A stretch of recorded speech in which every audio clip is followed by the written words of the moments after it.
बहुत से लोगों ने मिलकर एक बकरे की बलि चढ़ाई। अभी बकरे की आयु पूरी नहीं हुई थी। आयु से पहले मरने के चलते बकरा भूत बन गया और एक बड़े से बकरे में उसकी आत्मा प्रवेश कर गई। अब वो एक भूतिया बकरा बन गया।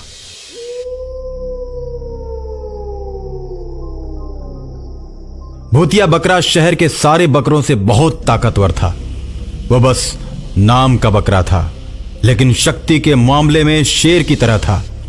बकरों की बलि को चढ़ता देख वो दुखी था और उसने सोचा, मैं अपने भाइयों की रक्षा करूंगा।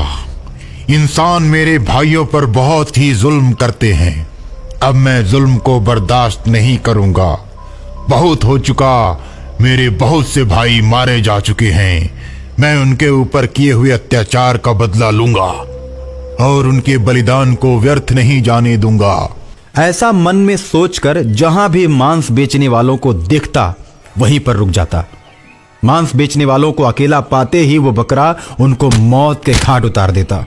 बहुत से कसाईयों को वो बकरा शहर में भी मार चुका था।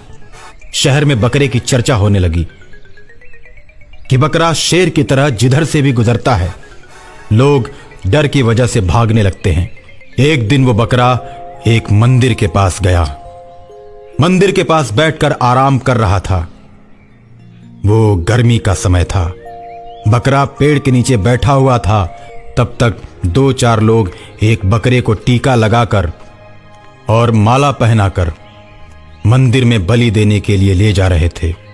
जब खूनी बकरे ने यह सब देखा तो क्रोध की वजह से उसकी आंखें लाल हो गईं और बलि देने वाले इंसानों को मारकर मौत के घाट उतार दिया।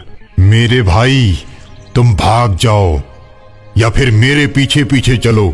जब तक तुम मेरे साथ रहोगे तब तक कोई भी इंसान तुम्हें छू नहीं सकता। और इतना सुनकर बलि का बकरा खूनी बकरे के साथ हो जाता है। इस तरह बहुत से बलि के बकरों को वो खूनी बकरा बचाता है और बहुत से बलि देने वाले इंसानों को मार देता है। इस तरह उस खूनी बकरे के पीछे बहुत से बकरे चल पड़ते हैं। खूनी बकरे की चर्चा अब पूरे शहर में होने लगती है। लोग तरह तरह की बातें करने लगते हैं। कोई कहता है कि जो भी अब बकरों को मारेगा, खूनी बकरा आकर उन्हें मारेगा। और इसी डर की वजह से लोग बकरों को मारना बंद कर देते हैं। और एक दिन खूनी बकरा उन सभी बकरों को लेकर पहाड़ों की तरफ जाता है।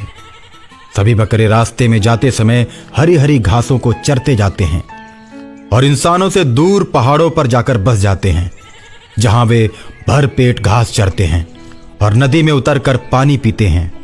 प्रकृति की गोद में सारे बकरे अपने आप को स्वतंत्र महसूस करने लगते हैं और इंसानों का डर उन्हें कभी नहीं सताता। सारे बकरे उस पहाड़ों की वादियों के बीच, उस हरियाली के बीच खुशी और आनंद से जीवन जीने लगते हैं और अंततः उस खूनी बकरे को अपना राजा घोषित कर देते हैं।